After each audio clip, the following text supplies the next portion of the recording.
Hey friends, good morning. Derek here from BOM Socks with more BOM Bites, where we feast upon the words of Christ one bite at a time.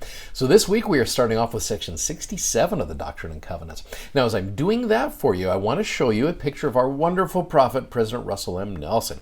Now, my question is this: is this man perfect? And the answer is obviously no. I mean, pretty darn close. I mean, here's a 96-year-old amazing man who just does everything so well. Is he perfect? No, he's not. In fact, here's a revelation to you. Nobody on this earth is perfect, right? Our quorum of the 12 apostles, bishops, seminary teachers, missionaries, we're all, I believe the church is true, because if not, the members would have ruined it a long time ago, right? So the question is this: why should we then follow and sustain our church leaders even though that they are imperfect? I was having a conversation with someone the other day about this very thing. They're like, why do we hold these individuals up as perfect? And like, they're not perfect, including this man right here, Joseph Smith. The question is, was he perfect? No. And I'll tell you what, that gets a lot of people really frustrated, knowing that Joseph Smith was not a perfect man, that he made mistakes, he had character flaws, that he was horrible at finances, and that he struggled with things. Joseph was a big kid who just enjoyed playing. He loved his associations with people, and having to deal with all the stresses of his life had to be very, very difficult. So why would the Lord restore his true, perfect gospel through an imperfect, uneducated farm boy? Well, to that end, let me take you to section 67 of the Doctrine and Covenants, okay? With a reminder about this guy, William E. McClellan. You guys know him. I introduced you to him last time. Very educated man. He joins the church. And I think William, because he was so educated, he was a school teacher. He was a self-proclaimed physician. That's kind of what you did back then. But I think he looked at Joseph as if to be like, hey, this guy is kind of flawed. I'm educated. I'm a smart guy. Perhaps I was brought into the church at this time for such a time as this to be able to just save the day, right? Maybe the Lord needs me to take over here. And so William often found himself correcting Joseph, which leads to what's going on in section 67, which almost, and I don't want to call it a battle, but kind of. So let me show you this here. So you have got Joseph Smith, all right? So Joseph, very little formal education. He's a farmer. He's not a very eloquent speaker. You've got William E. McClellan on this other side, very well educated. He's a school teacher, gifted speaker and writer. He is a self-proclaimed physician. And so what you've got here is section 67. So the Lord gives an interesting challenge in this little battle. Again, I don't want to call it a battle, but just it almost seems like in this corner, here's Joseph. In this corner, here's William E. McClellan.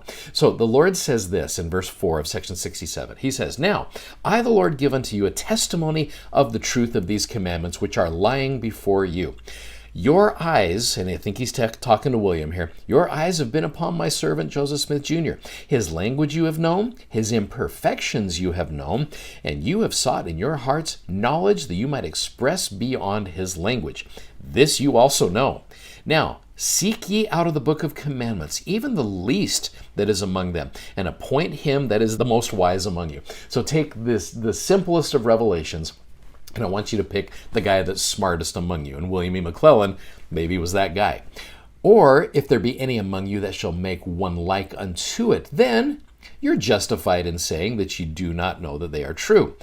But if ye cannot make one like unto it, ye are under condemnation, if ye do not bear record that they are true.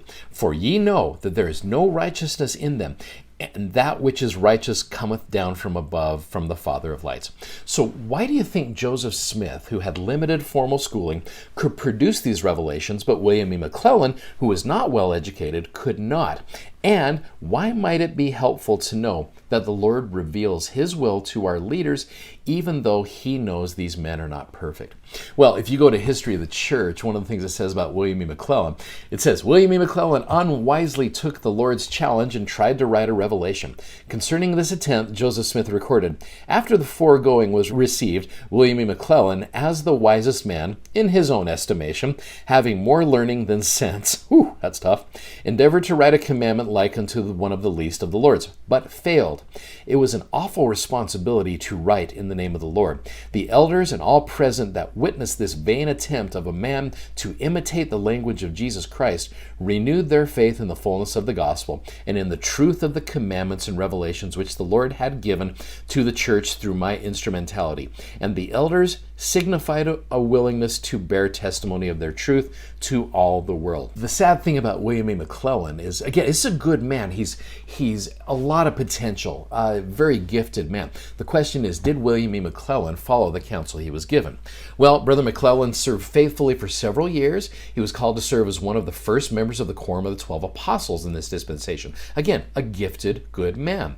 However, he did not continue faithfully to the end. In fact, he turned against the prophet Joseph Smith. You will hear some of that in Saints as you keep reading. And he was excommunicated twice, once in 1836 and then again in 1838. Now here's an interesting story. In 1839, while Joseph was in prison at Richmond, Missouri, Mr. McClellan, who was a large and active man, went to the sheriff and asked for the privilege of flogging the prophet. Permission was granted, on condition that Joseph would fight. The sheriff made McClellan's earnest request known to Joseph, who consented to fight if his irons were taken off.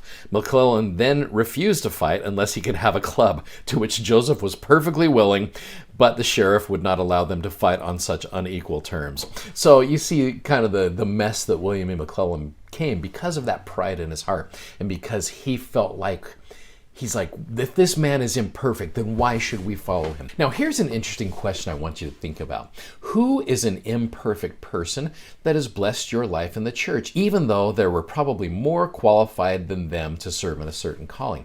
That would be kind of an interesting way to look at this.